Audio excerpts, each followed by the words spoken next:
Hi, I'm Alex and welcome to Just a Tip episode 8. On today's episode we're going to look at last week's tips, we're going to have a little review of the Melbourne Cup and we're going to talk about this week at Flemington. First up we'll talk about last week's tips. So in race 1 we had Haydock, who looked really good around the corner but just didn't give enough of a kick. Gave a little bit at about the 200 mark, but those other horses were just a little bit more quality and they got there in the end. I thought Azazel was a very nice race, and as I said in last week's episode, coming through was definitely an autumn horse I had, group potential with, but now I'm definitely thinking group 1 potential. This horse looked like an absolute jet. If you watch the replay, it came out from well back, pushed its way out and hit the line strong, so definitely in the autumn group 1 horse coming through. Race 2 we had Tiamo Grace, and she was just all quality. I really hoped that she was going to the Oaks for today, but unfortunately they decided not to go that way. I just thought that she was just too good, and that was why she was my best bet of the day last week, and she got there for us. Race 3 we had Shidell, who got there again for us, 0.1 of a length. Thankfully I wasn't watching the race because I probably would have laid a few eggs, but luckily I wasn't watching the race because it was just, it would have been just too intense for me. But Jo Maria, it does make a huge difference when you have a Magic Man jockey like that on her back, and she's backing up this week. I'm not sure if she's going to be enough class for this week, but definitely keeps on producing and definitely one to keep following through the prep. I think that Super Cash was a really eye-catching run, backs up on that last, the first start of its prep, and also Almighty Girl made a comeback after coming last in her last race. She came about 5th or 6th or something like that, and if you watch it, she just gets up the middle by herself and she hits the line strong. So 2 horses to definitely back out of that race would be Super Cash and Almighty Girl. Race 4 we had Oceanographer, and I just knew he was going to be too good. Running 56 or just a little bit over the last 1,000 is really quick for a horse over distance, and I think that run was fair in the Melbourne Cup, but 3 runs in 13 days just undid it. I thought I put it in my exotics for the Melbourne Cup, but just couldn't quite get there, and I think that's definitely one of those horses that once it goes back to England you keep following. And just a little side note with the little engine, ran the second quickest last 200 splits, and we'll be backing up again this week, so definitely one to watch and have a little play with. Race 5 we had Star Turn, and I think it was a fantastic effort, but got beaten by a better horse than Flying Artie. I didn't really pick Flying Artie to be the one to burst through like that. I thought one of the other horses may, but definitely a good effort from Star Turn. Should have finished second, 0.1 of a length behind Astern. And I think that the other horses in the race that were well backed, like your Extreme Choices and stuff like that, just were a little bit plain. And Russian Revolution ran a very nice race considering it was at $12. So a Star Term, a bit of a forgive there, but Flying Artie, just too good. Race 6 we had Don't Down Mama, and this is probably one of the horses I was really confident about, and it flopped. It was yucky, it was back, it was wide, the gate just didn't suit it at all, and then I don't know what was going on. I got a nice little check at the 200 or 300 mark as well, just put the horse way off balance, never hit the line strong at all, and I just think it was total forgive. Definitely a quality horse to keep following, and that was just one run that you just shouldn't have been on it, unfortunately. I think that, when the best of my last week's tips, I Am a Star gets up and then it was, paying 16 to 1 in the morning, got crunched all the way to 7. It's pretty frustrating. Going back on top of the ground with a lightweight was just really too good. And I think definitely a star of the future, one that I've been black booking for a while, just went around it on this particular occasion. French Emotion, as I said in last week's video, I've got that Waller. There's something going on there. They run 2 or 3 good runs and they have a really shit one, then they blow out in the market and they have a really good race. And again, my theory is being backed up here with French Emotion, who gets $9.20 to place after a really flop run the time before and then 2 really great runs before that. So I'm going to keep trying to build on that, but I definitely think that Waller horses with 2 good runs, then a fail, is definitely a back the one after that. And Den Magic, I didn't quite have it in my numbers. I thought its 4th the start before was really good. And if someone else found out there, well done. 6,000 for the trifecta and 90,000 for the first 4. So that's that type of big races that I was thinking if you can get 10% for 20% of the trifecta of the first 4, you'd be in the money all day. Race 7 we had Sacred Elixir, and it should have just been too good. It just waited way too long as Prize Icon built up momentum and went through his gears and just won. Now, I think that Sacred Elixir is probably going to be the better of the 2, even though Prize Icon is a now dual Group 1 winner. But I think that it just had the chance, it got out wide and just went, up, and just built straight through the line. That's perfect. Where Sacred Elixir he was too worried. Zach Purton was just too worried about the other riders around him, what the heck they were doing. Just focus on riding the horse, get the horse to the line, especially if you're, on a $1.60 favourite or whatever it was in the end. And I just think that it was a poor ride from Zach Purton and very nice there from Glenn Schofield on Prize Icon. I think definitely Swear is probably 2,000 metres is its go. It looked like it had a lot to give with about 400 to go, and unfortunately, it just wasn't quite good enough. And I think the Inference is a moral next start. Whatever it starts at, I'll be backing. We just got so unlucky and got cut off and hit the line strong, so definitely a moral for Inference next start. In race 8, we had He's Our Rocky, and I thought that his effort was a little bit plain, but probably looking for 2,000 metres already, which I was very surprised for. I thought he had a little bit more spring in the step than that, but out to 2,000 metres, I'll be back on again. He has, done us pretty, well so far, the last, 2 months, so I'm going to keep backing him in. I think he's just a good enough horse, and probably the step down from that as well. And that $10 each way on Tivaci paid off nicely with $11.50 to play. So that was a nice little 110 bonus out of that, considering how poorly He's Our Rocky ran. So Tivaci's backing up again this week. Going to be in that same type of position, 50 to 1. I think it's drawn a really crap gate again, but definitely one of those horses to watch because it's a big colt, gets around the Flemington track nicely. I think it just builds. It's a very nice horse and definitely one to keep following, especially at those huge odds. In race 9, we had Keena Ray, who I thought boxed on nicely, but set the tempo up for Industrious Lad. Just sat one off behind her and just kept following, and as Keena Ray started to tire, pulled out and hit the line strong. So very nice win from that horse. Probably got more potential than I thought. And it was a reversal of what happened last start, where Keena Ray, kicked on the 200 and got away from Industrious Lad. And he got a bit of trouble with that horse with no jockey. Can't remember, it might have been Tadai Tonto that had no jockey. But got out of that race and basically gained 4 lengths because it got beaten quite convincingly. So I was a bit surprised with that one, but Keena Ray boxed on nicely. I think she's backing up again this week, so maybe, give her a forgive for that and back her again. So that was nice for last week. Had, a lot of winners and definitely horses very close. I think that on a day like the, Derby Day, where you're only averaging about 2 to 3 winners, to get 4 or 3 or 4, something like that for the day is really nice. Definitely a good little profitable weekend, and hopefully this weekend we do the same. So just going into a review of the Melbourne Cup on Tuesday. Now my top pick was Bondi Beach. I just thought it was just going to be the class of the race. I'm really surprised that it drifted. I thought it was going to get absolutely smashed and start about 7 to 1. They've been having a fantastic prep with it. They just didn't want to get it penalised any more weight. They're running it in Group 3s and, with 60, 61 kilos. So, definitely all of its starts were fantastic to win and come second in those races. I just thought it was, basically running barrier trials over in Europe before it was coming here to be, placed for the Melbourne Cup. Finishing 13th was a touch disappointing, of course. It was 20th around the corner, and that's just way too far back to be trying to win these type of races. And I was on the fence the whole time. I just think Ryan Moore could have got it going a little bit, further out. If it, gave him a little bit of a push at 600 and try to really rev him up and get him on the outside, may have had a chance, but I just knew at the corner that it was going to be basically the hardest task ever. Got stuck behind a lot of runners who were drifting back, and was just a bit shit, basically. But, that's racing, it happens.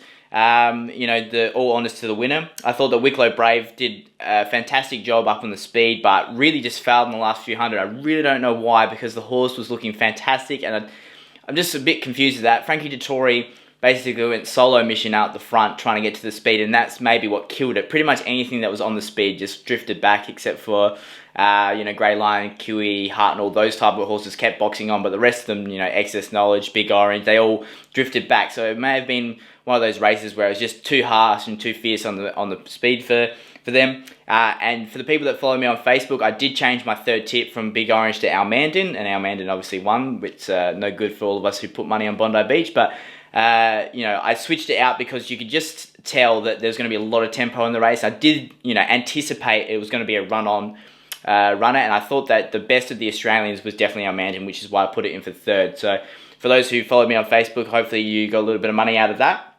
I definitely think that the first 2 horses had the best suck runs of the race. I'll just put up the replay and I'll just talk about it a little bit. That first 200 metres was pretty insane. How Frankie Dettori was just going out in the middle of nowhere. Jerry Maria, I don't really get how he gets from gate 23 into that beautiful position. That was absolutely amazing. And Kieran McEvoy, again, on barrier 17, gets in that lovely little position with our Mandan. Mandan in the red cap, and right next to him with the yellow is Jared Maria on Heartbreak City. So fantastic rides from both of them. That's why you put the quality jockeys on the quality horses, because they can do amazing things like that. So yeah, that was the start of the race, and where, you know, that's where the momentum built for these two horses. I just watching them in the run, I thought they were fantastic. And as you could see, Bondi Beach was drifting back there on the fence, kind of missed the jump, but it does race quite far back anyway, so wasn't really concerned at that point. Now we'll skip to the end of the race, and you can just watch how our Mandan gets out a little bit earlier than Heartbreak City and starts building the gears a lot quicker. Where Heartbreak City gets, you know, a little bit stuck behind a bit of traffic and has to push its way through. But, you know, great jockeying from both. And I think that both horses had equal opportunity at that point in the race. They were both in the same point. They'd followed each other basically the whole race. And I think our Moonquist was following them out too, and I thought that was probably going to be the first three. At 200 metres, I thought our Mandan was going to be hard to beat, which he was. But Heartbreak City just kept kicking back, kept fighting. I thought it worked a little bit harder in the run and harder to get out, and I just thought that Heartbreak City just gave it its all. It's very interesting, the last couple of hundred, it's really hard to see from the replay, but Kieran McEvoy just rides hands and heels the whole way to the line. And Jared Maria was giving it a little bit of the whip. I think that Heartbreak City was the one that was starting to, you know, slow down a bit, and just, you know, Jared Maria moving with the whip just gets a little bit unbalanced. It may have lost it, you know, a quarter of a length maybe, you know, half head to a quarter of a length, and that could have been the difference as well, because Kieran McEvoy, his riding style, he gets that horse all the way out, gives it as much as he can to about 150 to go, and then just rides hands and heels through the line. Keeps it nice and balanced, and that's a really, really awesome trait to have as a jockey. So you just know that your horse is still good enough to get there without giving it the whip. So two different styles of riding there, and I just thought that Kieran McEvoy rode it like a gem, and that's why he's the Melbourne Cup winner. So awesome, that was the Melbourne Cup in review, and you know, just 363 days until we can have another shot at it. So we'll get on to this week's tips. In race one, I've decided not to bet. It's definitely one of those races, the 2-year-old races, I try and avoid. But Azazel, which was that winner for us from last week, that huge plunge that we got, so, you know, a bit of bank from that, and also number 2, Wait for No One, which was, you know, a fortnight ago in the same situation, build a bank for us. I thought either of those two at the $4.60 mark, $4.80 mark was worth backing. Maybe if you want to do 10 on each for the win, because you make a little bit of profit there. But I just thought that Resin, which is the Godolphin horse, which is number 15, just really, you know, fantastic on the trial. Trialed against older horses and put them away. So definitely a danger. I think between those three, it'll be one of those three for the win, but I'm just going to stick out of this one. Race 2, I've landed at number 5, Hipparchus. I just think that its runs up in Sydney have just been really nice, and it's coming down here with a nice weight in a fairly plain field. I think it's just going to be too good. You're getting a little bit each way value at that. And I thought number 1, Lord Durante, even though it's carrying 61 kilos, I thought that it was really good at 18 to 20 to 1. You know, if you're looking away from the, you know, the shorter price horses, that's one to definitely jump on. Teu won the Kyneton Cup, I think it was, on Sunday, and I think that franks the form for Lord Durante, who beat it last start. I think that, you know, with the weight, it's a little bit of, negative, but, you know, when you're getting 20 to 1, it might be something to look at, and it is a quality horse. It will get up on the speed, so definitely be ahead of Hipparchus in the run. So, you know, if it holds on, especially if the rail's running nicely, then definitely another one to get on. Race 3, I've landed at number 5, Delil Engine. Now, you're getting $6 at the moment, which is overs, because as I said that last time, you know, behind Oceanographer, had the second fastest 200 split and had like mirrored splits to, Oceanographer for them about the 800 onwards. Just was a little bit further back in the run after Oceanographer kicked away. And, you know, if you watch the replay, he weaves its way through, and it was a really nice, trial for this.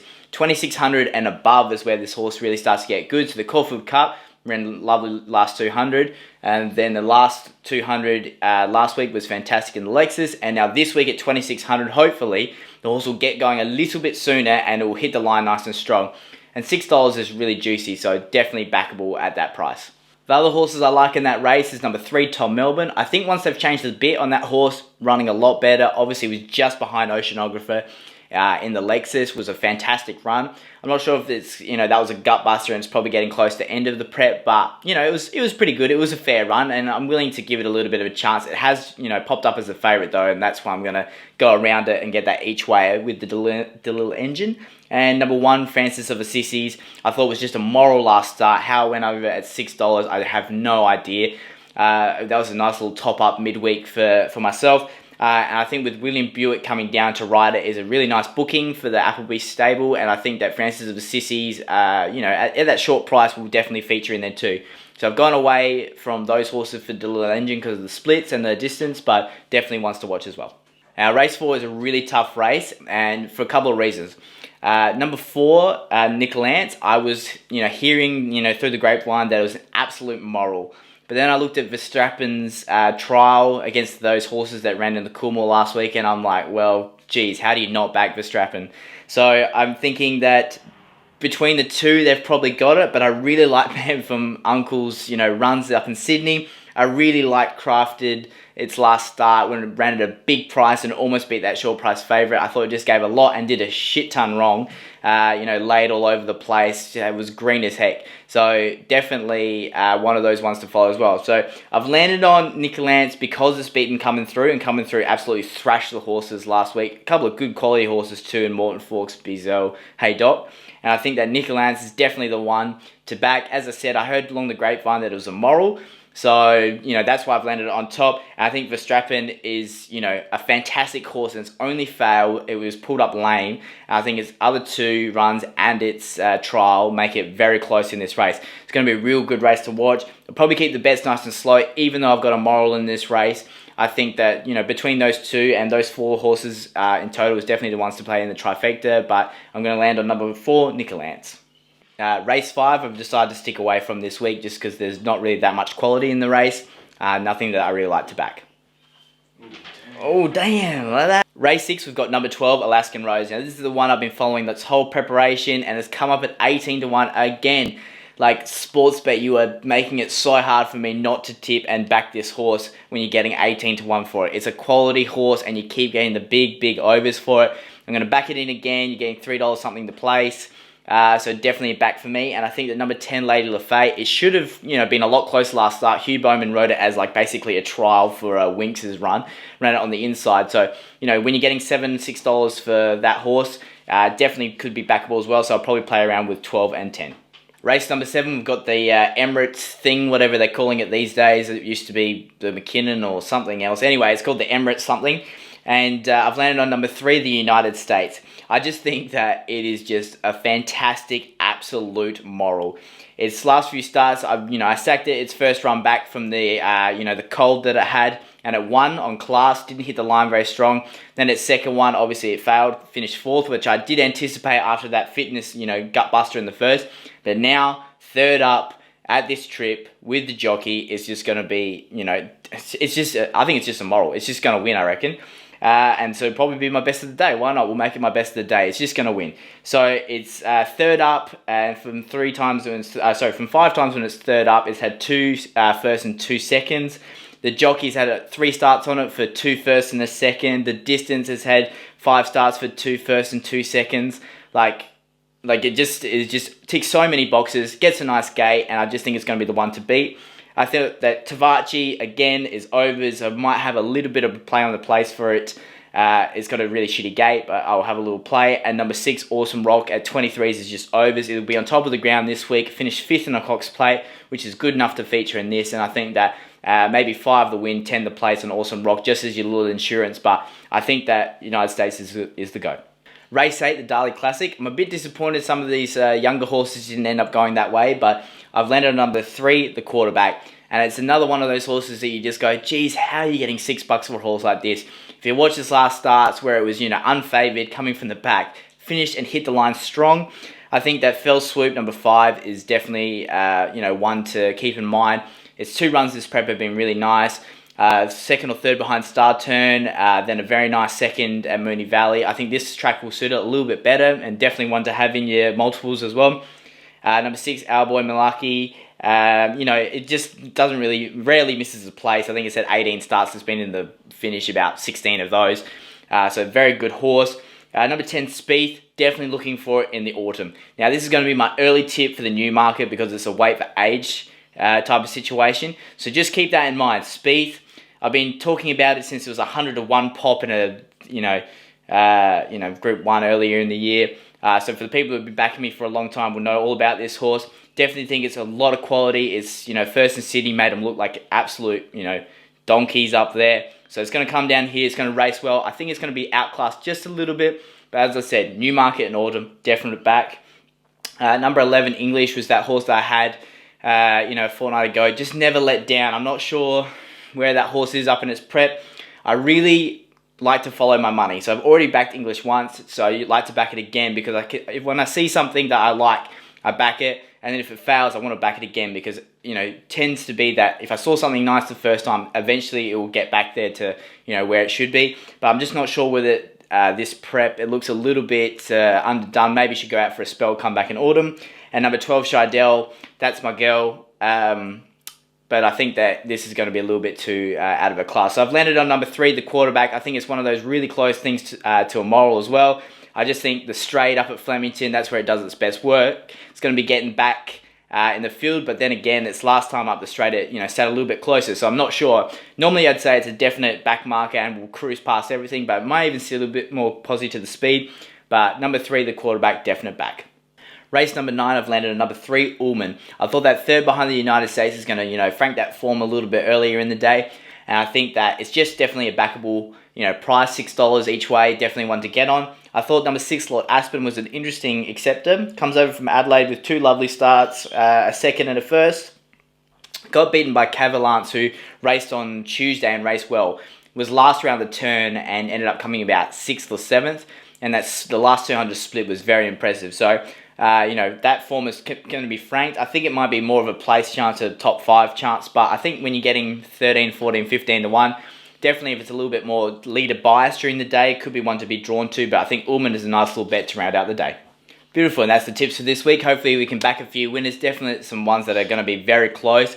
I've put my tips up for today's racing, and hopefully by this time you would have backed a few winners and have a nice little bank to play with. And this Saturday looks like a good set of races.